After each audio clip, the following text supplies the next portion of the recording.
What is going on, my good people? Thank you for tuning in to another episode of Say That Podcast. And y'all already know the drill. Don't say this, say that. We are in the new year. Like I said, this is my second interview of 2026, and I am so happy to be there. I want to remind people again, thank you for an awesome 2025. I really, really appreciate y'all. If it's happening all year with the Cypher, with episodes, with everything. So, and if you haven't, you know where to find me. It is YouTube, Say That Podcast, Instagram, say_that_pod. My personal Instagram is REPETE617. You want to even follow me on Twitter, even though that place kind of sucks now. It's repeat617_. So, with all that being said, ladies and gentlemen, I got something unique today. And I like that because I've watched this man for a little while right now. Pause a little bit if you want to pause on that one. You know what I'm saying? But he has been an electrifying artist and just overall a great dude. And I'm glad he's actually having his first ever interview on my show today. You know I like being people's first times. We're getting paused on that, but you know what I mean? But with all that being said, please give it up for my dog, MaxedOut. What's going on, baby? It's goody, brother. Thank you for having me, bro. Yeah, this is my first one. Like Repeat said, I've never been on a podcast or even a radio show for that matter. So, well, technically, you haven't been on a radio show, but we'll get to that in a couple minutes. Yes, but sir. yeah. But so, bro, I gotta be honest with you. Like, when you approached me about coming on, I was a little hesitant, not gonna lie, but I really, watch you perform at Shout to Bars of Bars, all those shows and stuff. Yeah. I've heard your music. I heard the passion. You know what I'm saying? I heard like the dedication of the craft. And most of all, I respected the hell out of the professionalism. Because that's becoming a long lost art nowadays these days, bro. You know what I mean? So, in short, that made me a believer in MaxedOut. You know what I'm saying? So, you have this energy into making people into believers, right? At what moment in your life were you like, you know what? This is what I want to do with my life. This is where the route I want to go down. And most importantly, where does that need to, succeed come from? That's a great question. That is a great question. I feel like I've always wanted to be a leader in some way, shape, or form. I never knew it was with music necessarily, but I feel like I've always been that guy that my friends looked up to or could ask me something and give good advice. I've always been like a mentor in some sense, and I always just wanted to lead with some type of passion and show people that things are possible. And for me, I found music and I felt so in love with it, dude, that I just wanted everybody to know my passion and my drive, that I'm serious and I'm here to stay. And I think it was probably I want to say I was 11 years old where I was just I know what I want to do. This is music. But I still didn't fully know what I wanted to do yet. So I was kind of figuring it out. But I knew that I just wanted to lead somehow. And I've always been creative in some sense. So I just found music and I was like, I'm going to make my way with this somehow. That's what's up. That's what's up. Because when I ask people that question, they don't usually say that. The whole I wanted to lead here. People are really fine with taking a step back and knowing their role. But what it sounds like with me, and this is another thing which I can appreciate, is you just were my role isn't a follower. My role is to lead people. Yeah. It isn't to just be on this back burner where it's all right, I got some ideas, but whatever the fuck. So that's actually real as fuck. Thank you. And I gotta really give you a shout out for that. So, but like I said, we are in January. I had a good 2025, and the way you're starting this year, 2026, is you got your album on the way. You know what I'm saying? But before I get into that, I want to know, how was your 2025? What are some goals you want to accomplish that you kind of took for 2025 and build on going into this new year? My 2025 was good. I mean, it was a lot of learning, but I think there's more to smile about than frown about. I went through a lot myself, trials and tribulations, but at the same time, looking at the grand scheme of things, I feel like I gained more from those good and bad experiences. And the man I was on January 1st, 2025 is not the person I was on December 31st, 2025. So it was a lot of reflecting that I did this year. I lost my father October 1st. Sorry about that, bro. Thank you. But yeah, so that was one of the hardest things I ever had to experience, you know. Right. And I'm about to be 23, so like it's something very hard to go through at such a young age, but like it only was fuel to my fire. So it was a funky year, but it made me just have more clarity about like what the fuck I want to do. Right. You know? Yeah. And first of all, again, my condolences, because that's, you know, I applaud you for your strength above anything else. You know what I mean?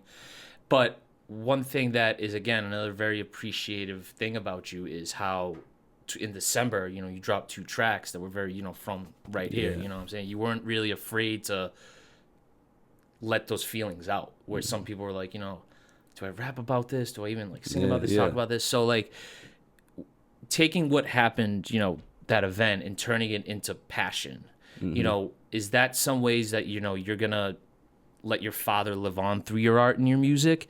And what kind of kept you motivated through all that to like be like, you know what, I know I'm going through this right now, but I still got to get mines? I think just honestly family, like just being around my family during, you know, for anybody who's experienced grief and death and whatnot, though, that first month is like the weirdest thing, because like by the time you know you're going to a funeral and you got the services going and it's just like, could we fucking slow down for a second?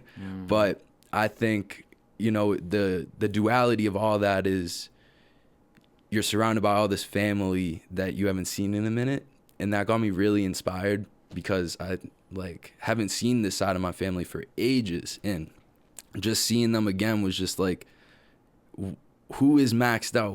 Who is Max? And Max comes from these people and this family that like is just rambunctious. They're loud. They love to drink. They love to smoke. Like that's what I grew up with. And it was a lot of reflecting of being like, damn, how did I grow up? How did, you know, what did I experience that is different from others, but that somebody could also relate to? And that was the whole purpose of those 2 songs, was Heaven Has a Cocktail Bar. I know my dad's up at a cocktail bar right now, just having fun, like, and I know my family loves that shit too, because like they know how it is with our family, and seeing that on a track is like something so individual per family. And then Lost, that was just like, you know, describing that fucking day, man. And like that day, and from the time like I wrote it all the way, from the moment of that whole day when I lost my dad all the way to the moment when I wrote it. And I've been lost. And but it was something just like very motivating for me to see all my family at that moment, and just being like, you know, through all this mess and madness, we're still gonna thrive, and I know my next step.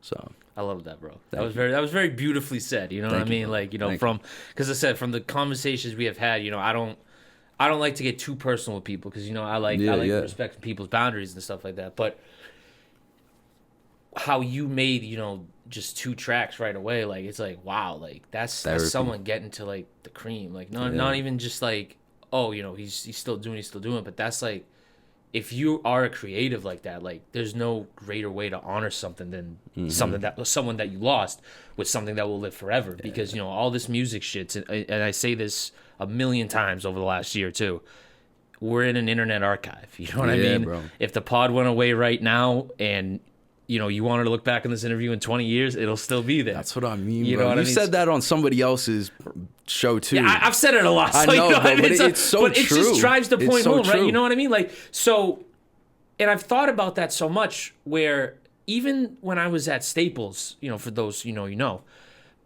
it's like, you can just take that just section of time, and if you want to watch, you want to watch. If you're too embarrassed of it, whatever, you know what I mean? You can be what you want to be. But you take that and you build on where you at right now. Exactly. Right? So that's like... It's a staple in time. Right. I mean, we could have all these conversations about how bad the internet is, how bad this or that, but like, it is literally the greatest archive on earth. Like, you know, we got libraries and museums and all that, but I really like, for those like who really think about it, like the internet's one of the best, well, not one of the best archive on earth. You know what I'm saying? I agree. Absolutely. I agree. So, you know, and how you had mentioned, you know, being vulnerable and actually getting your feelings out, you know, it's I've seen that a trend a little more with guys, where, you know, where we're taught to be these kind of people that are sheltered, that like, you know, hold things in, thug it out, you know what I'm saying? Hold back the thug tears, whatever the fuck, you know what I mean? But now, especially, what fucking time is it right now? 6. It's already pitch black out. You know what I'm saying? One of the worst times of the year for me, at least, because I hate that shit. The seasonal depression, bro. Yeah, legit. So how have you been able to like protect your peace, right? Yeah. But it's still being vulnerable enough to make that real ass music. I think if you know me, then you know that I'm just wholeheartedly myself. And one thing that I've learned through this whole process of just not even being a musician, but life and meeting new people and stuff is people will always appreciate the vulnerability more than you trying to be something that you're not. And it doesn't even have to be like me trying to be something like fully that I'm not. It could just be me like saying that I'm good when I'm not good. And that's what I've realized is, you know, somebody comes up to me and like, you good? I'm not about to give them a whole sob story, but I'm not just about to be like, yeah, shit's all gravy. Like, and people respect that more. Like, they'll always respect me for me being me, if that makes sense. And if I ever, you know, show like that I'm not strong or something, like that's not a problem because we all slip up as individuals. And I think just being vulnerable in your life, and especially with your music and art, like you gain more from the whole experience than just putting out something that's nonsense. So like even in the song Heaven Has a Cocktail Bar, one of the very first lines is, it's very simple, but max without substance, old news, '03 Buick coming quick, I told you. It's very simple, but to me that line is everything because I put out so many albums. I've been in a group, NOYB, we've been together for like 7 years now. I put out 3 albums, I put out countless mixtapes, and I feel like I've always lacked substance in every single project. In every single project, I wanted to dig deeper and dig deeper and dig deeper, tell my story more. I mean, my second album is called My Side of the Story. Never fucking told my story. Said it equals meant it. If I said it, then I meant it. Yeah, but like everything on that is just like surface level. So that's why with this next album, kind of, you know, going off track, but with this next album, like it's wholeheartedly me because I'm being vulnerable and I'm not worried about what anybody has to say. Yeah. And I've always had that mentality, like, don't give a fuck what anybody says. I wouldn't be a rapper if I'm, you know what I mean? Right, but like, you know, just being wholeheartedly myself on this project so people will remember this one as a staple piece in my whole discography. That's up. Yeah. And so kind of give me a little history lesson. So when was the first album you ever dropped? What year was that? So 2022, I dropped my first album, which I ended up deleting. It was called 414. I like put a ton of money into this and like I was in high school or 20. No, I would have been out of high school. So I graduated. I would have been a freshman in college. Dropped that. It was that made me feel old. I'm just saying. Because I graduated college in 2020. But don't worry about it. Yeah, bro. I graduated high school 2021. And then. God damn. I was supposed to graduate college last year or 2025. But now I got one more semester. So that's not bad. Yeah. It's all easy shit. But yeah, so 2022, dropped my first album, 414. My Side of the Story was my second one that came out 2023. And then Said It Equals Meant It, that one was last year, 2025. Oh, so you've been pretty much consistent ever since your first album dropped, you know what I mean? Like, we've at least gotten a project out of you, whether it's a mixtape or an album. Yeah, so and then, I mean, my group, too, so shout out NOYB Records. That's my foundation. That's my blood right there. That's So I got to ask, now that we're on the topic of that, give you a little history lesson of that, because, like, I've always been the type of guy that really admires someone who's a part of like a collective like that, because I know what it takes to go into a team, but to do it in music is a lot. So yeah, kind of give me the history lesson, and what is it? NYLB. Never Leave Your Brothers. That's I like that. So when I've been rapping since I was like 11, but you know, really getting the ball moving when I was like 14. Honestly, really taking it serious when I was 14, getting the ball moving when I was like 20, 19-ish. And NOYB is short for Never Leave Your Brothers. And we started in just high school. It was me and my like 2 best friends, Colby and Bakari. And they don't really rap as much anymore, but I'm kind of the only one out here still continuing it. But we just started rapping in high school. That was like my thing. And I used to hang around a lot of crazy people back in the day, and they always took NOYB as like, oh, I'm hard, I'm a gangster type of thing. Yeah. But for me, it was always just like NOYB. Like I see a bigger thing in there. I see community in that name. So my whole thing was fostering talent that, you know, can't necessarily find a microphone, can't, you know, find somebody else that raps at minimum.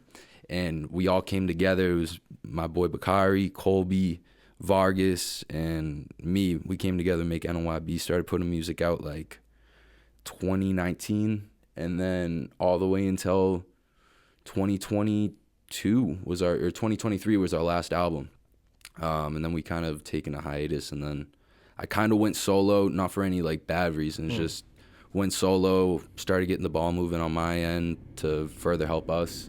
But yeah, we were mainly like a high school thing. We sold out the Middle East twice. No shit. Middle East upstairs, wow, bro. That's awesome, bro. Yeah. I didn't know that. All in a year, basically. November 2022 and then July 2023. Oh, so how was that All one upstairs. for you? Because Unreal. not being an artist, you know, I've been to countless. I was that one last Thursday, you know what I mean? Yeah. But just like being up there and knowing how legendary it is for the Massachusetts scene, it's like I can maybe understand what it's like, but never like truly feel it. Yeah. So like to do it twice, you probably must have been like on cloud nine. Cloud nine. That, especially that first time too, like, I mean, if we're going back 3-4 years, I'm fucking trash at rapping back then.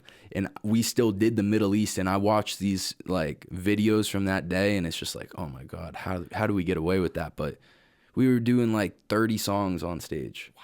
Like unreal. We just play our so whole was catalog. it just y'all? It was just us. Oh, that's awesome. No openers, no nothing. Until the second one, then we had some openers. Because that was our like second show ever. Like our first show, bro, oh my God. Our first show. Shout out to anybody who was there. We performed at a church for our very first show. No shit. We had no idea, bro. I'll fuck with that. I used to work at Planet Fitness when I was in high school, and there was this guy, shout out Bob. Yo, Bob, I forget your last name, but shout out you. He was a drummer, and he's just like, yo, you guys ever hear of Porch Fest? And I was like, oh, fuck yeah, dude. Yeah. I want to go to Porch Fest. I've heard of that. And we're the only like rappers on this bill, and it's in front of a church. And we're like, oh shit, like what do we sign up for right now? And then it's like some guy playing a banjo, and then it's like some chick doing EDM music. And I'm like, what are we doing, bro? Yeah. And we get on stage and we're like rapping. The whole church starts leaving, and we're like swearing into mics and shit. And like, we're like, wow, so this is was a during great a service, a church service? Bro. That's fucking hilarious. We performed right outside the church. It's just like if that wall is the door and people are leaving, you just see a whole flood of people. They was hearing about the word of God. Now they're hearing the mayor of Malden was there in that line. Oh, that's hilarious. He was leaving the That's church awesome. congregation, bro, and he's just like walking out, and everybody's like, and then the mayor of Malden sits down and he starts taking a video of us. And the whole time I'm thinking, damn, he's going to be like reporting us. What are these kids doing at our beautiful Porch Fest? And then I see us like posted on his Instagram. Oh, that's awesome. I'm like, damn, bro, what the fuck? Because I'm hip to Porch Fest. I've never been to one, but what I gather, it's just it's literally different music. Yeah. Like it's not, it is not one set. Because I know Chase in the other room of Mindflex, he and his group performed there, and I know they're hip hop artists, but I also know there's like folk music and like country music. I'm like, to me, all right, it's like I get it. Boston is the biggest small city in the world. And even though it's not in Boston, still you're gonna get people from there, right? But it's such a melting pot of like things. Cause like, first of all, like you watching people perform like on a porch. Like I've seen some that they're in those triple deckers like on somebody's front porch. I'm like, if that was my house, they could have used it every year. They could use all 3 decks for all the fuck I give a shit, right? Because that's awesome. But I think that event is so funny in a good way. Yeah. Because of how many different like styles you get at it. Like I know there's some years where there was like these hardcore grunge rappers there, and right after them were some like Stevie Nicks, Fleetwood Mac type of band. And so it's literally it's so funny in the sense that like it makes you smile about like, wow, like we're really touching all corners here. Yeah, dude, it was like me and then a banjo guy playing right after me. Shout out the banjo guy, man. Come on. But not like honestly, just thinking about like that like makes me realize how far I've come in my short journey. Like I used to think that was it. Like those are the only shows. Like especially because like I grew up in Linfield. I'm from Somerville, but I moved to Linfield like right before middle school. So like shit. that's really all I knew. Yeah. And being in my area, we have no artists. Like we have, you know, a handful it's more of so like bands. Cambridge, like yeah, that you got to kinda go to the area, city. yeah. Like, I mean, there's, you know, I feel like a lot of the rap in the North Shore is more in Lynn. And it's a lot spread out really, but you know, you got to go to the city for that. But back then we would think like, damn, Porch Fest is like the biggest shit, bro. Like, I remember not being able to sleep the night before, just like, this is going to be the dopest thing. And it's just like my mom and my 5 friends and the mayor of fucking Malden. And I'm just like, this is it, bro. Yeah. But like, now I do shows like every fucking week. And it's crazy to see like the progression in that sense, that I used to think that was the biggest shit. I mean, you were literally just like right around the corner here at Jacobs. Bro, like, literally last week. That's what I was talking to Jeff about that. I'm like, everyone keeps talking about it weird. I looked at it on the map. I'm like, oh, so I could just take the commuter rail and walk there. I'm like, right there. Good to know for next Dude, time. yo, You know shout out Jacob's Corner. Yeah. Y'all are the fucking best. It's like, it's probably double the size of this room. Yeah. But you put people in there and it feels like a million. And I've had some of the best shows of my life in that building. Some of the best shows. And we're actually doing my release party there. Oh, no shit. 2/27. Oh, bet that. Yeah. Yeah, hell yeah. Oh, that's the day I go to Arizona. Fuck. But I do wish you luck on that, though. You know what I mean? You. But anyway, so now we're getting back into a little bit.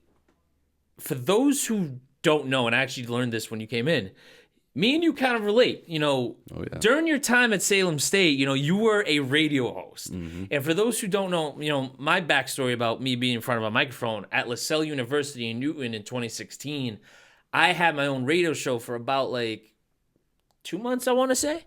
So I just think that's cool because, first of all, it's college radio, so it's a little different than like regular radio, right? Like 100%. it's a lot less like well known and like it's more condensed and stuff like that. But when you first started doing that, and because you already had the rap background, you know what I mean? Like, so what made you go into that and then have that radio show help establish you a little bit more from the area and stuff like that? 100%. So I actually went on that show back in 2023 before I even started as a host.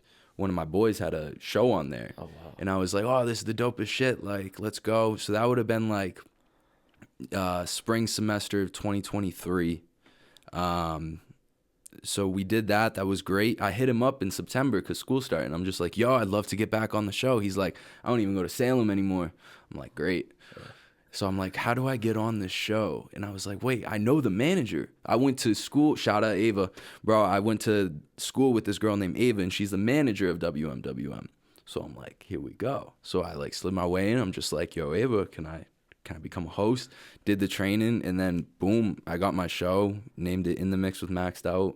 My whole idea was to talk about like everything music A to Z, but so it started off with me just kind of interviewing my friends and rappers that I knew. I mean, that's how Say That podcast started, bro. Bro, that's how they all start. Right. But like, it wasn't really me doing anything to expand it. It was just me with my 2 hours and do whatever. So there wasn't really a whole lot of guidance with it, but I would just play, you know, my favorite songs of the day and do that, maybe do a little bit of talking, and then started interviewing people. And then it wasn't until like I really got hip to this scene, this local scene, that I was like, I could definitely do a lot more with this show. And I had I'm just going to say it, I had the best show in Salem. And I was bringing artists. Say that. Bro, every week I was bringing a new artist. We had like, I think, 42 artists in the span of 2 years. Wow. Yeah. So it was really dope. Per semester too. That's a lot. Yeah, it was a lot. And we would do it one a week. One time I was doing it twice a week. But then I like eventually came down to just 2 hours once a week on Thursdays. I interviewed some really great people, and dude, we just really didn't have that great management over there. Yeah.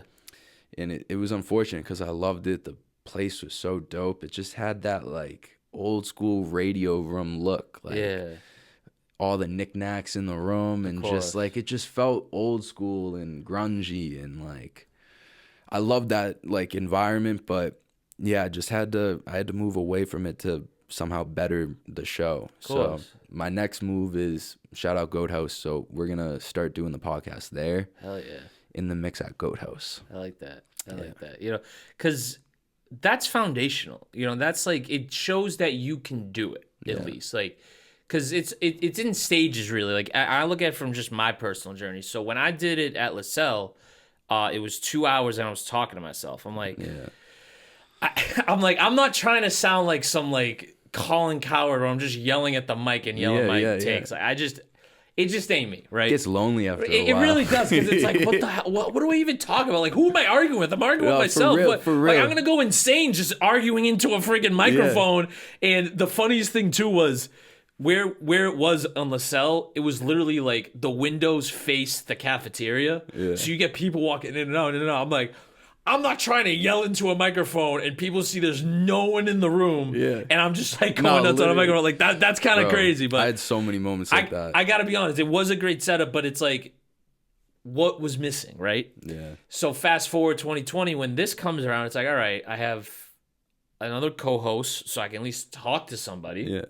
You know, I have a structure. I know what to do in front of a microphone, even though at that point I wasn't in front of a microphone for 4 years.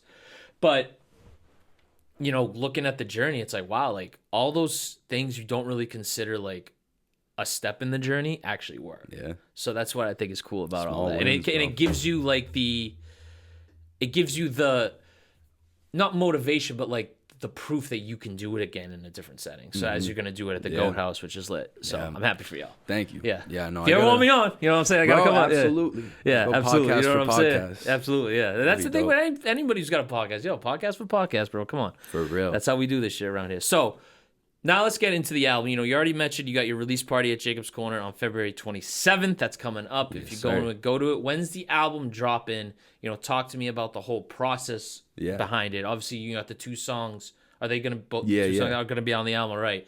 So how many tracks we got? You know, I know you engineer as well yourself. You know, are you very hands on with this, or did you kind of pass the baton to someone else? For sure. But mostly, just show. Let's what we got for this album right here. So Come on. 03 Buick 217. It's that's my father's birthday. This whole thing was awesome. Dedicated to him, and bro, it's really interesting. Me and my mom had this conversation the other day. So when I've been making this album for about a year now. January is about the time where I made the first song on there, and it was a letter to my dad about addiction, and it was gonna be like, you know, I'm doing things to such a smaller degree addiction wise, and this is my story for you to like overcome it and see that it's possible. And so I kept working on that story, and then, you know, all this shit happened and I ended up losing him. It was, as weird as it sounds, it was like the missing puzzle to my album, because it shows that, you know, living like this has consequences and there is a real outcome to what happens. And, you know, getting those last few songs on there, you know, after all this shit it really made it sound full. And it's weird to think like that, but it was a full circle moment in my album, because I wasn't able to show him that project, you know, in the way that it was before. And I'm glad it wasn't even like that, because it wasn't finished. And it was a whole different story. And now it's more of a full circle moment of my life, the addictions in my life, and, you know, the people's around me lives, and what happens. And that was kind of it. But I've been working on this for a long, long time. And shout out my boy Nolan O'Neill. He produces a lot of my stuff now. My boy Dom Ferrante, he has a lot of work on there too. And then I'm horrible. I still use YouTube Beats. So gotta get them one way or another. You gotta get them somehow, you know what bro. I mean? Right? Yeah. But exactly. I have like 4 songs on there of YouTube Beats with producers I really love too. And it's been a long process, and like I found a lot about myself in this whole album. And, you know, just getting vulnerable, like I was saying earlier, like every album that I put out, there's no substance, and I have these great titles and these very introspective type of albums that look very thought-provoking, and then you listen to it and it's just like, I mean, it's good. Yeah. But this one is just more substance. Like you almost feel bad for me. You feel like happy for me. You almost feel sad. Then you feel like, damn, Max is going to make it. Damn, I don't know if Max is going to make it. Like the emotions are all over there, and you're just leaving this like, it's like I entered this kid's brain for 36 minutes. Holy shit. Because I've just never heard anybody, describe their album like that. Wow, that's awesome. Because I'm a big movie buff, right? And I'm connected like that. But so when I'm watching someone's movie about, like, let's just say this type of thing, I feel like I'm entering that. I'm actually looking at it through the lens of the person directing it. So for you to, have this just whole album of vulnerability of like, listen, this is this. And the big point I'm trying to make here is like, other people who went through it can relate. They can put themselves in Max's shoes and be like, you know what, I really feel what this kid's feeling. So when you were making it, at first, was it for yourself? And obviously, like you said, your dad, or was it for like, you know what, this is going to be also for other people? Yeah. I think it started off as myself. I mean, the whole idea was, this letter of addiction to my dad, but it was more for myself because, so last year, January 17th, I dropped my album. Yeah. On the same day, too, Mac Miller dropped Balloonerism. Oh, wow. And of course, we know Mac story, is, right? Oh my God, he's my favorite. Mac and Tyler have always been like my goats, like the people that rule my whole rap and music influence. Yeah. And I didn't get to listen to it because I was so caught up in my album. And, it probably took me like 2 months, bro. And then I finally listened to it, and it was just Max spiraling in an album. And it was his like delusional thoughts all over the place. It's very similar to Faces for the people that know, but like it was a lot more sadder. But the main thing was him being vulnerable about not just how he felt, but certain scenarios that he was going through and certain situations, and just almost bringing you into his delusional mind. And that's something that I really fell in love with, was like, I want this album to be beautiful madness.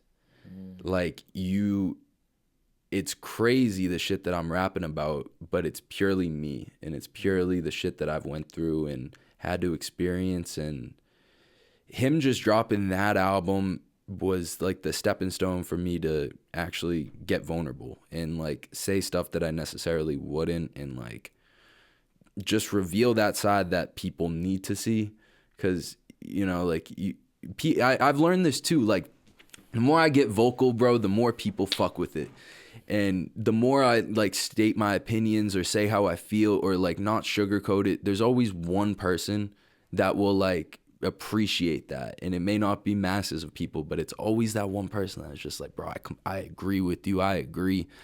And I just kept thinking about that. Like, what if I just like got super vulnerable on this whole thing? And not even just vulnerable, but almost stuff with shock value in a way. Like, there's in this album, it goes by acts. So it goes act 1, act 2, act 3. And the first act is about like the world ending. Everything seems fucked up, and I'm trying to navigate through all this madness. And then the next act is called pantomime, where we act like everything is fine. You know what I mean? And then after that, it's more of me like getting into the tales of what I went through, and then it comes full circle at the end. But with that pantomime section, it's like it almost feels like off-putting, because like I start this album off a little dark, everything seems fucked up, now we're just gonna act like everything's fine. There's almost like an eeriness to that whole section, especially the song in specific. It's called Pantomime. It's fucking eerie. Like, I can't even really explain it. 217, fucking tune in. But February 17th. Yeah. Watch that shit. So I gotta be honest, bro, get into directing. Because if you can just do this with an album, like, because I've never even heard in the last couple of times I've really interviewed people, and this is no shade, but there's not a lot of like you're talking about acts, like, you're talking about like transporting people to another world. Like, a lot of people just drop music to drop music. If they haven't dropped something in a while, it's like, oh, I want to drop it. But like, this is so intentional that it's almost like we're going to look back on this album in 15, 20 years, and it's going to be the inspiration for someone else's, kind of like how Balloonerism was for yourself. Exactly. And everything you said, first of all, about Balloonerism is 100% correct. It took me a while to listen, not because I forgot it dropped, was because it's like, it's just tough knowing what happened to him. You know what I mean? And I remember where I was the day he passed. I was at work. I had to step away. I had to be like shit. That was a tough that was tough. And because he was getting ready to drop. No, he was getting ready to go on tour for swimming. Yep. And he was gonna come to Boston on my birthday, November 21st of 2018. And that would have been my first Mac Miller concert. Because I'm gonna be honest, I was a little late to him, kind of get into it. But it took me a while to listen to Balloonerism because I understood the backstory of how like this was really in the tuck. You know, he never got it done, and now he got it done, and then you just kind of hear everything that he was going through and what happened. It's like, damn, like what the fuck? And that was like you know what I mean? 6 years before he even. Right.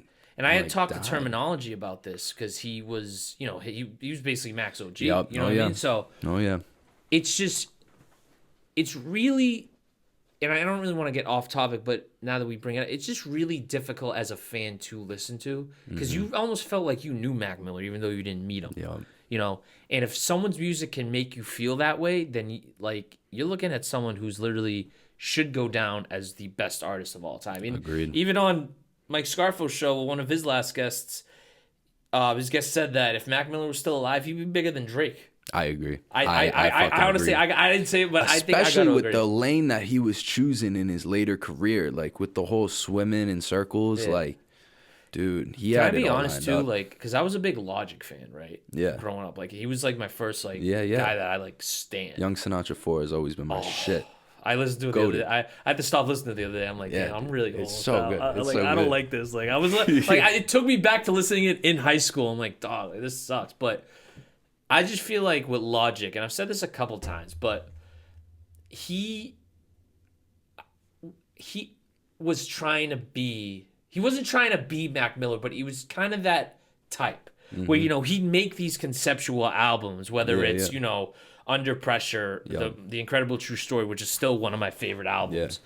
But he kind of just got a little too corny with it. You know what I mean? Because I look, it's the thing. I get it, dude. You're mixed. And that was everybody. That was the album Everybody, which I was looking forward to so much.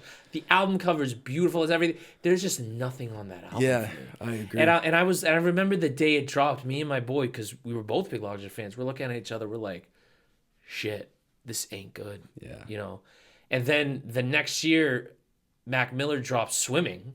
And it's and that made me think like, yo, that's what Logic's trying to do. He just can't do it. Yep. You know, he may be rapping about different shit, but like, it's not coming off that way. You know? And Mac Miller really encapsulated it. Yeah. You know? So that's kind of like my take on that. You know what I mean? Then he dropped No Pressure, which was like... Yeah, after he retired for the third time. Like, come on, like, talk. That was like the last little, you know... See, No Pressure brought me back in because he was making it a direct sequel to Under Pressure. I'm like, all right, what do you got? You know what I'm saying? Because after everybody dropped, I was kind of out. You know, I went to one concert down at the, not the Hatch Shell. What's the place at the Seaport? Like past the Seaport. The Bank of America Pavilion. Oh, yeah. I went, that was my last Logic show. It was August 2017, and it was there. And I was like, I'm out, dog. Like, you know, not for nothing. Like, not because I'm hating this shit. I'm just not feeling this. Yeah. Like, and then everything afterward, I just wasn't feeling. But with Under Pressure, it's like, oh, he announced his retirement. I'm like, all right, if this is it, I'll listen. And then he did. He subsequently didn't retire. I feel like that was the whole reason I listened to it. I'm like, all right, he's out this time. Because that was my guy, dog. Like, I still even want to interview him. Even though the shit I just said, I would still love to interview Logic. Shout out Logic, bro. Yo, no lie, but yeah, shout out to Logic. I fucking love like, Logic. He's got some great stuff, and he's always been consistent. But yeah, dude, I don't know when that switch was. Right, it must have been around that time. The switch. But like, there was a switch with Logic where it's not that he was corny. It was just the shit that he was putting out. It wasn't the same. There was something missing in that. It was lacking. And I get, as an artist, you know, you have to evolve. You can't rap about the same stuff every album. I get that. Yeah. But for what he's capable of, that was my thing. Was what he's capable of. It's like, you know, on some Larry David, dude. like, you know. Dude, ever since Young Sinatra 4, that was just the fall off. That's the one with like Wu-Tang Forever. Yeah. And Everybody Dies. yeah, Welcome to Forever and all that stuff. Yeah, too. dude. That one is fucking goated. Like the title track, Young Sinatra 4 on there is like, I remember spitting that in 10th grade, being like, I'm gonna fucking make it. Yeah. Like, this is the dopest shit, bro. Because like, that's what he made you feel like. You were gonna make it. The last song on that fucking album is called Last Call, right? Yeah. And that was a whole homage to Kanye, and Cole did it on what do you do that on Friday night, or I think it was Friday night. yeah, something like that. I think it was. He did Last If Call. I remember correctly. Yeah, he did that, and bro, I still listen to that song and like cry to this day. It's the most like inspiring fucking Logic song ever, dude. Yeah. And it's not even him rapping; he's just telling his story. But yeah, Logic should have fucking hung up the gloves then. No, legit, yeah. Because like I said, there's a time and place. Right? There's a time and a place, bro. But your time and place is very, very far away. Yeah. And we've talked about legacy a lot on this episode. So, what is kind of the legacy that your dad left behind for you, and you in turn would like to leave behind on the world? My dad was fucking crazy to begin with, but he was fearless, bro. Like fearless in every aspect, and I think that's one thing that I just started to really pick up in the last few years, and especially in the last few months, like just being fearless, saying how I feel. My dad's the type of guy to like make jokes with the waiter at the fucking restaurant and like make her feel uncomfortable, but it's funny as shit.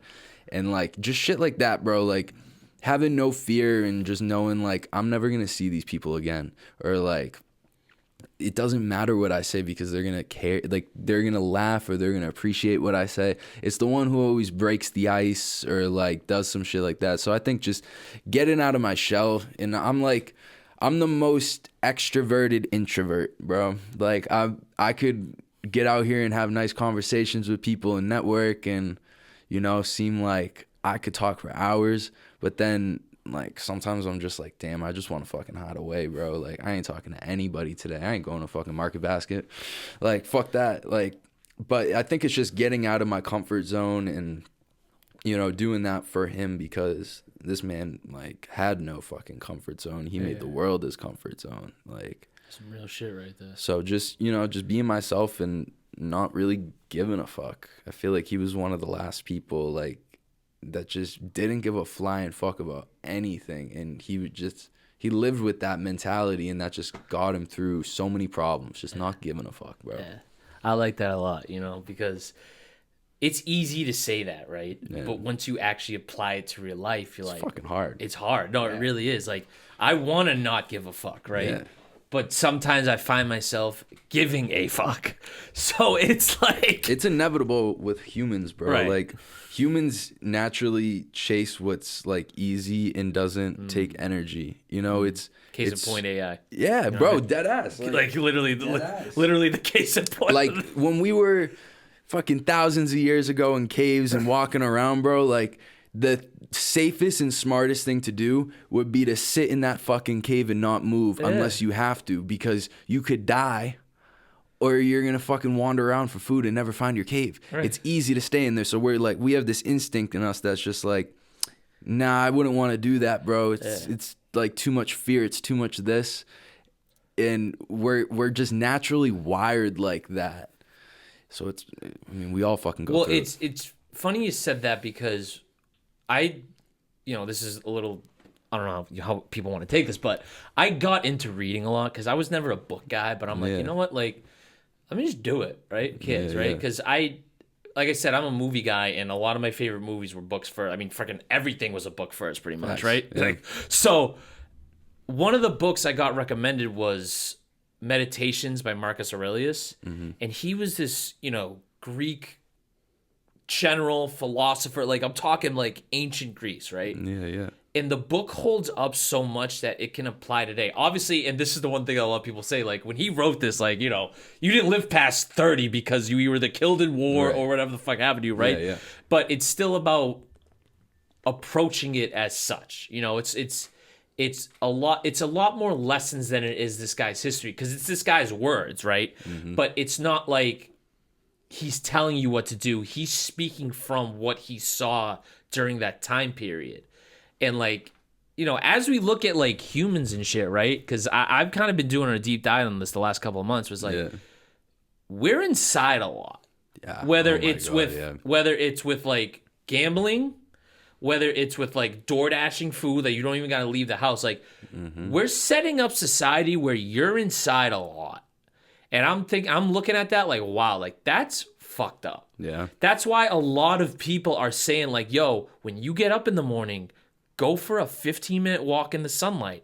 Or if there's no sunlight, go take a 30-minute walk. Like Touch some fucking grass, bro. like literally, we are in the we're in the touch grass era. Yeah. And it doesn't even matter if you're an internet, like for people's sake, right? For your own mental well-being, literally. touch grass. Yeah. I know it's an insult. I know what the fuck, but like, It's easier get the said fuck than out of the done, bro. house and touch grass. Yeah. Like, you know, whether it's with like, if you like playing Xbox, whatever, I get what these companies want to do. They want to keep us inside. Yeah. Get the fuck outside. Bro, I don't care so if you go isolated. outside and you sit on the porch on your sidewalk. You live in an apartment building. I don't care if you just Yeah. go and sit on the balcony. Take a deep breath in of fresh air. Nah, literally. You know what I mean? And I mean, everybody's making us isolated now, like companies and just like even fucking school. Like, you know, like Salem does asynchronous classes. I love them because I don't have to see anybody. And Right. like, I could just get that shit done on my own time. But I'm like, I'm not going to school. Yeah. You know, and there's like certain shit that I think about like that, or even just like, yeah, like DoorDash, like people get whatever the fuck they want delivered to them. Like Yeah. you never have to have that human experience. And like, oh yeah, it's fucking crazy. And I bro. had this convo with my boy the other day. He got like, because it was you know snowing and shit, so he didn't want to go out. He got something delivered from Best Buy on Uber. Like Uber, I don't know. I think it's called no.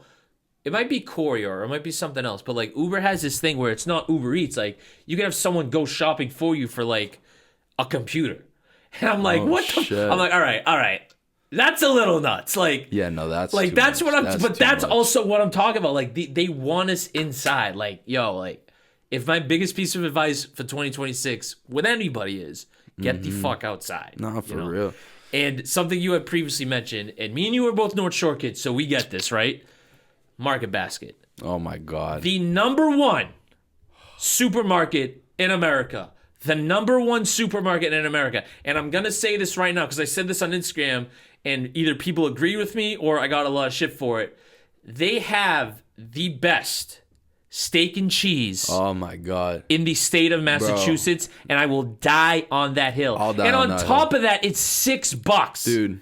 It's how I could get a medium coffee and a steak and cheese for under $10. Oh, dude, you're getting how me the going. hell do you beat that deal, You're bro? getting me going, bro. Yo, Dude. yo, I love you, Market Basket. I ain't never gonna let anybody bring you down or slander your good name. I fucking love Market Basket. All the that's why I don't ready-made want to shit. move. Yo, that's why I don't want to move Nah, to Massachusetts. literally. Market Literally. Basket's keeping me in New England because I've been to Florida, right? And their version is like Oh, dude, Publix. the Publix is ass. Nah, it's ass, Fucking bro. ass. It's not. You ain't Market Basket, bro. You not Nah, him. You it's so not. You're just corporate, not. bro. Like that's what I mean. The best local grocery chain in the United States. In the United States I'd die is on Market that hill. Basket. I'd die on if that hill. you are not from this area, then get hip. When you Bro. even if you a tourist and you need a place to eat for cheap, go there, bro. Bro, they got pre-made meals for like $5. Dude, all the $6. ready-made shit is so like Oh, cheap, and it's it's the- right there, and it's hot, and it's like, Yeah. yo, they got the 12-foot Italian subs, Yeah, bro. $5.99. Come on, Come on, you want to go to like, Subway? dude. No, bro, fuck that. That shit is felt, bro. I go there every single time I have a studio session. I'm Every there time, bro. Every single time. I mean, you know, when I'm in Revere, there's one right there, so I'm like, I just go every morning. I hit Nah, Market literally. Basket. I hit Planet Fitness because literally Planet Fitness and Market Basket are right next to each other. So I'm like, oh Yeah. word, I'm gonna just make myself hungry working out and then go right next door to eat. Nah, For literally. literally $20, I get all this shit like. Bro, not even $20. But that's what I mean. Like, It's that's the- like yeah. $20, you could legit feed yourself breakfast, lunch, and dinner Yeah. from Market Basket. And your 3 kids. Beat that. Exactly. Beat that. I challenge you to beat that. Nah, shout on out my dogs. fucking engineer Nolan, bro. This kid sees me walking in the studio every day with a 12-foot sub and a thing of chicken parm. $12. Easy It's money. like, bro, like, Easy if fucking I'm money. hungry, what I ain't the even finishing the chicken parm because it's so fucking big. Dude. And that's the other thing, Goated. too, bro. So get to think about this, right? $12. You're fed for 2 days from Market Basket. 2 days. Dude, it's so fucking true. Go to Market Basket Seriously, if you guys are shopping at fucking Big Y. I want Market Basket merch. Like, I want some hoodies. Nah, like, for real. I want see they dropped the beer? The Yes, Market I Basket- did see that. Yo, dude, yeah. I went to the one in Danvers, the Market Basket Liquors. They sold out in the first 2 days. Yeah, bro. Gone. Yo, when I'm done with Dry January, I'm getting fucked up off the MB. Yeah, dude. 100%. Oh, 100%. 100%. And I'm not even a beer guy, but the fact that I want to drink Market Basket beer, Yeah, dude. you got to. Like, It could be so if I have bad, a but child, I'm gonna down them. Listen, if I have a child, I'm baptizing him in Market Basket beer. All right? Bro. That's what's up. Say that. Amen. Amen. Say fucking that. You know what I mean? All right, For real. but Shout out Market Basket. seriously, shout out Market Basket, bro. But, bro, firstly, I want to thank you for coming on. I know we had this in the works for a while, so I'm glad we got this real. done. You know, this is my first studio session of 2026, so I'm very thankful for that. You know what I mean? Especially with someone like yourself. Before we get out of here, you know, if you want to give any final words and if you want to shout out anybody special, please, the floor is yours right now. Appreciate you. Well, first of all, shout out Repeat, bro. Fucking Say That podcast. 2026, man. 6 years of this is fucking dope. And it feels great to be in here, bro. I've been watching all this shit. I was watching all of them in the past few days just to that. Yo, someone did his homework. Look at that. How easy it is. You know what I'm saying? The fuck? Damn. It's just a little bit of research, bro. That's Use it. your phone. You're inside all the time. Seriously, you're like already I was looking at saying. your phone 24/7. If you ain't gonna touch grass, bro, just type in Say That you know what podcast. I mean? And That's there you easy. go. Thank you. Fuck. But nah, man, I want to say thank you to everybody that's, you know, been holding it down, and, you know, everybody that just gives me a platform like yourself that, you know, shout out to Hero. Absolutely. Bars Over Bars, man. Yeah. Shout out to Goat House Studio in Medford. Real quick, and- how did you click up with Hero? So I did.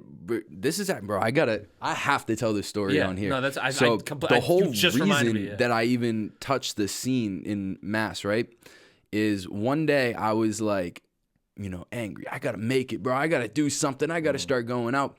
I always followed Casso, bro. I've known Casso for a little bit, not like on a personal level, but I was always hip to him. And when he dropped Thanks for Nothing, he did he did Get on High Street. Yeah.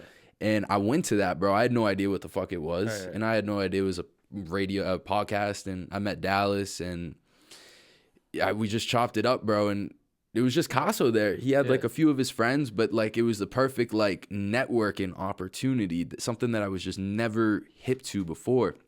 I ended up meeting now one of my lifelong friends, Ty, and he's a manager for a few artists in the area, specifically Ethereal Visions. Ty Boogie?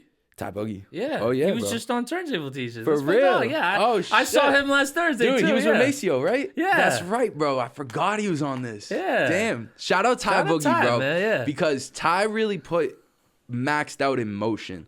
Because that night I met him and he's just like, oh, what are you, like some content creator? I'm like, no, bro, I'm a rapper. Oh, yeah. He's like, oh, word. He gave me a few events to go to, just probably seeing if I'm serious. I went to every single one, bro. At one of them, I met Michael Christmas, and I've been bumping Christmas since like, What a Weird Day. Yeah. So like, even when I was in middle school, and that was just fucking surreal. Then he followed me, and then we had like talks, and I'm just like, dude, what the fuck is going on? Everything just started to fucking click, and I just show up to another place, started going to like past the aux at So Ripe, and just networking. And then I met Hustle Killer. They put me on to my first show, like, solo.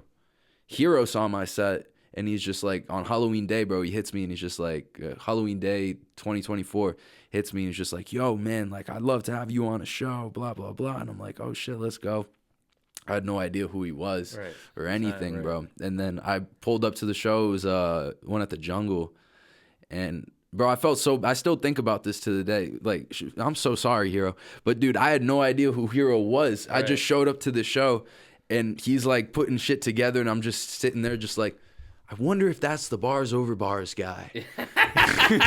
Then, the guy putting up the Bars Over Bars stuff. I wonder if that's him, yeah. And then, bro, ever since that moment, like, I don't know, Hero saw my drive, and like, I live for the fucking stage, bro. Like, well, that's live and that's die for the stage. sold me on you was how you just went up there. Like, I didn't know how many times you performed at that point, but like, seeing how comfortable you were, you know, was like, oh, this guy's got it. Yeah. Yeah. So, but like how you said, how you got into that, right? So you go to all these events, right? Yeah. Do you see how easy that was?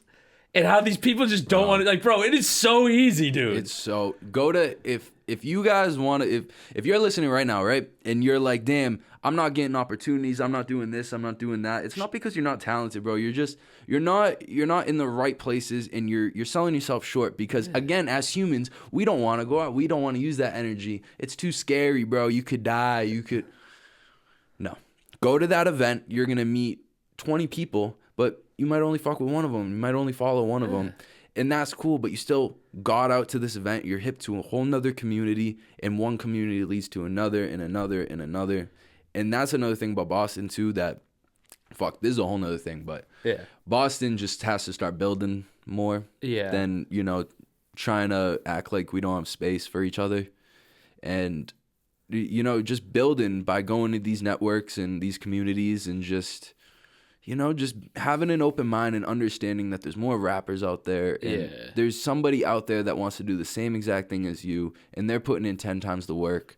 So don't get fucking mad or jealous at them. Right. Just go to where they're going. Show up. Just show up, bro. That's why I was always, like, at first, right?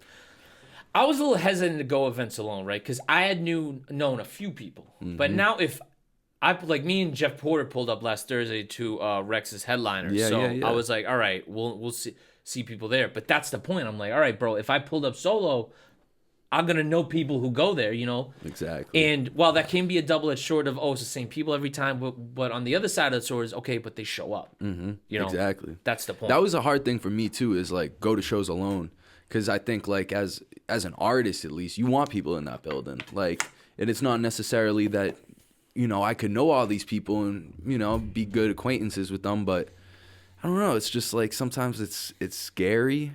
Mm-hmm. Going to shit alone, and it's not that I'm scared to necessarily perform. It's just the unknown, right? Like the nerves of just like, I'm going there alone. I don't know what's gonna happen. But every time that I went to a show alone or did something alone, I gain way more supporters, or just end up like being like, damn, bro, that was awesome. So if you guys are sitting in your house lonely, not touching fucking grass, and you're not gonna pull up to Say That Pod, right?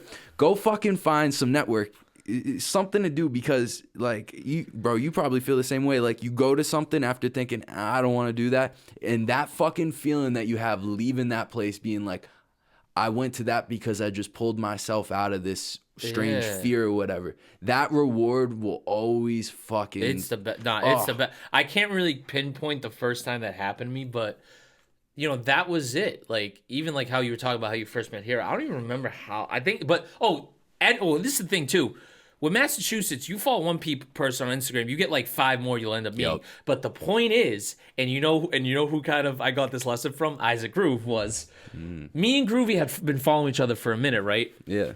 But I finally went to an event that he was at, and I introduced myself. Yeah. And I'm like, and he was like, you're that profile. It's like, bro, you gotta put the face to the profile. Exactly. You cannot like whatever the fuck happens online, but you gotta go in person, meet him. And Isaac's been one of the best dudes I've ever met ever since. So that's how, like, bro, that's how this shit grows. That's how me and Jeff actually met up too at the Bars Over Bars Awards. He's like, oh damn, I know that account. Yeah. Like, oh shit, okay, yeah. It's again putting face to that. But it was funny because last Thursday he was telling me, he was talking to people. He was like, do we follow each other? And they looked at they already did. So that's funny. That's another thing too, is I be following mad people. So if I follow you and I'm just like, hey, I don't know, I don't really remember you, I'd just be following Bro, there's a lot of stuff on your phone and social medias, all right? There's only so much of shit your brain can take, all right? And if I see like a few mutuals, I'm just like, yeah, I'll follow you, bro. And then we do a show 6 months later, I'm like, hey, I think I follow you. Yeah, I was like, oh, you look familiar. Yeah.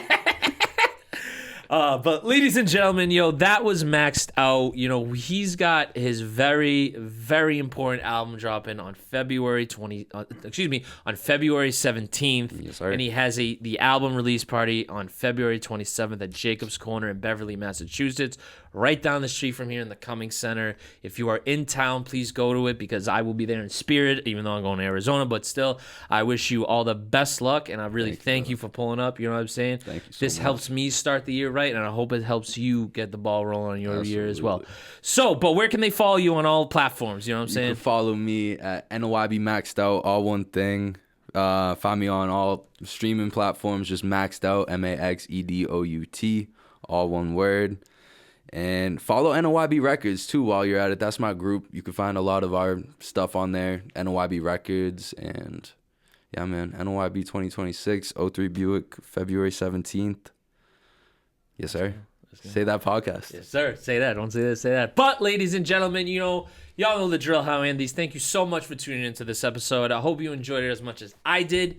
If you are watching on YouTube, please leave a like and comment under this video. Make sure to hit that subscribe button. This is a big year for those kind of numbers. I would like to get them all up, and it's not possible without your support. So if you are watching on YouTube or if you're listening on Apple and Spotify, go rush YouTube and smash that subscribe button for me. Anywhere you can follow me on Instagram is say_that_pod is the pod page. I know there's a lot of underscores in that, but for some reason there's an Instagram account, just Say That Pod, that has 0 followers, and whatever. And I think they're holding the username ransom for me. So I got to talk to Zuck about that. But even still, somebody. But my personal Instagram is REPETE617, and my Twitter is REPETE617_. So make sure to follow me on there as well. Yes, sir. The 2026 season has begun, and I'm very thankful for it. With that being said, y'all know the motherfucking motto. Don't say this, say that. And we'll see you in the next episode. Peace.